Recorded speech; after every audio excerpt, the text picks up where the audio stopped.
할렐루야, 감사합니다. 뜨거운 사막, 끝없는 광야 속에서도 오아시스라는 생명의 물이 있듯이 오늘도 영원한 오아시스 되시는 예수님의 생명의 물이 여러분 가정에 넘쳐나시기를 소망합니다. 오늘은 만유 하나님의 아가페 사랑 네 번째 시간입니다. 생명 양식은 요한복음 3장 16절입니다. 하나님이 세상을 이처럼 사랑하사 독생자를 주셨으니 이는 저를 믿는 자마다 멸망치 않고 영생을 얻게 하려 하심이니라. 이는 하나님의 말씀이니라. 아멘. 요한복음 3장 16절의 결론은요, 독생자 예수 그리스도를 믿는 자는 영생을 얻는다.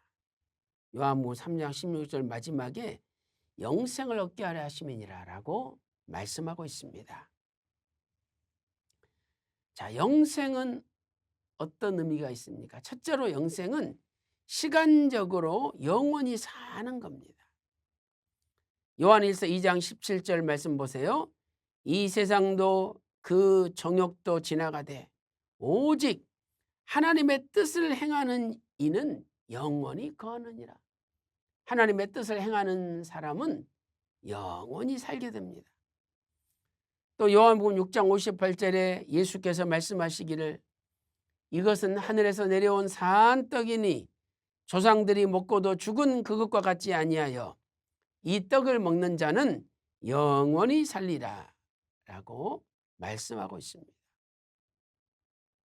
중요한 것은 천국에서 영원히 사느냐 아니면 지옥에서 영원히 사느냐 선택하는 것입니다.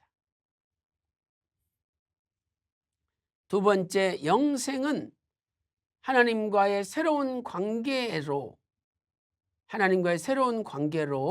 새 생명을 얻는 것입니다. 자, 요한복음 5장 24절 말씀 보세요.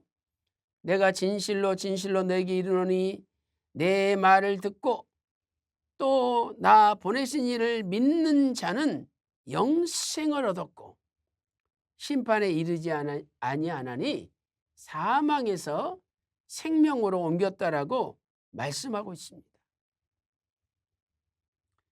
로마서 6장 4절 말씀 보세요. 그리스도를 죽은 자 가운데서 살리심과 같이 우리로 또한 새 생명 가운데 행하게 하려 함이니라. 예수님을 믿으면 예수님의 십자가 죽으심이 나의 죽으심이 되고 또 예수님의 십자가에서 부활하심이 나의 부활하심이 되어서 우리에게 새 생명이 주어집니다. 그래서 요한복음 17장 3절에 영생은 참 하나님과 유일하신 참 하나님과 그의 보내신 자 예수 그리스도를 아는 것이라고 말씀하고 있죠. 이 알다는 것은 헬라어로 기노스코. 그래서 이 기노스코는 본래는 동침하다는 뜻입니다. 부부가 하나가 되듯이 하나가 되는 하나됨을 얘기하는 겁니다.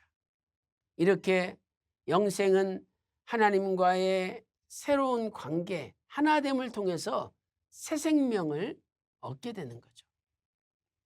그 새 생명은 영원한 생명입니다. 세 번째, 영생은 예수님의 재림으로 이루어지는 부활과 변화로 말미암아 천국에서 하나님과 영원한 친교에 들어가는 것을 가리키는 것입니다.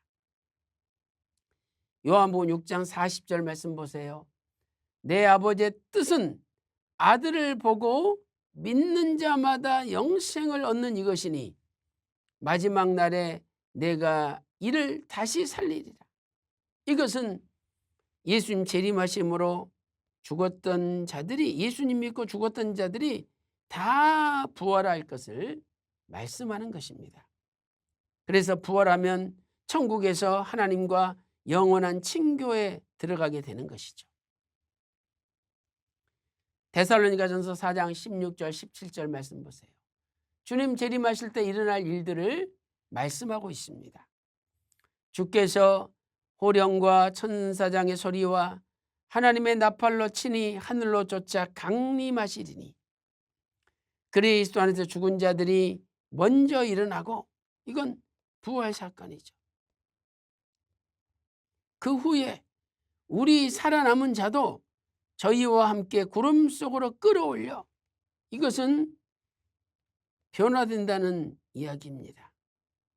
공중에서 주를 영접하게 하시니 그리하여 우리가 항상 주와 함께 있으리라.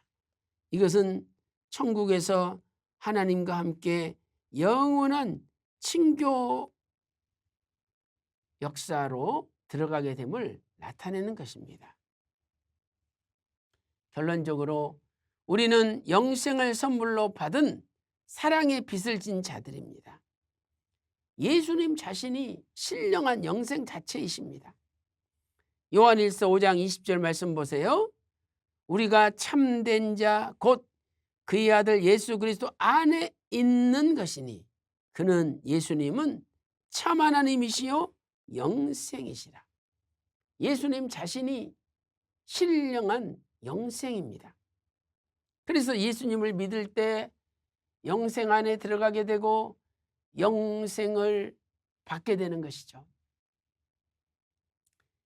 이에 대하여 휘선 바가브라 목사님께서는 영원히 꺼지지 않는 언약의 등불 54, 55페이지에서 이렇게 말씀하고 있습니다. 이 영생은 예수 그리스도 자체이시며 만유보다 크신 하나님께서 벌레만도 못한 인생을 찾아오셔서 구원하신 실로 크고 위대한 복음입니다. 그것도 값없이 선물로 거저 주신 것이니 우리는 일생에 다 갚을 수 없는 사랑의 빚, 복음의 빚을 진 자들입니다. 빚은 반드시 갚아야 할 채무이기에 결코 피할 수 없습니다. 그래서 우리가 복음의 빚을 갚아야 된다는 것을 말씀하고 있습니다. 로마서 1장 14절에 기록되어 있죠. 결국 우리는 예수 그리스도의 사랑의 빚을 갚아야 되는데 그 사랑의 빚을 갚는 길은 복음을 전하는 것뿐입니다. 로마서 1장 14절 15절 말씀 보세요. 헬라인이나 야만이나 지혜 있는 자나 어리석은 자에게 내가 다 빚진 자로다. 다 내가 빚진 자라. 그러므로 내가 할 수 있는 대로 로마에 있는 너에게도 복음 전하기를 원하노라. 빚진 자는 그 빚을 갚기 위해서 복음을 전해야 된다라고 사도 바울은 말씀하고 있습니다. 그래서 예수님께서는 승천하시기 직전에 너희는 가서 모든 족속으로 제자를 삼으라고 명령하셨습니다. 또 사도행전 20장 24절에 사도 바울은 하나님의 은혜의 복음을 증거하는 일을 마치려 하면은 자신의 생명을 조금 더 귀한 것으로 여기지 아니하였다라고 말씀하고 있습니다.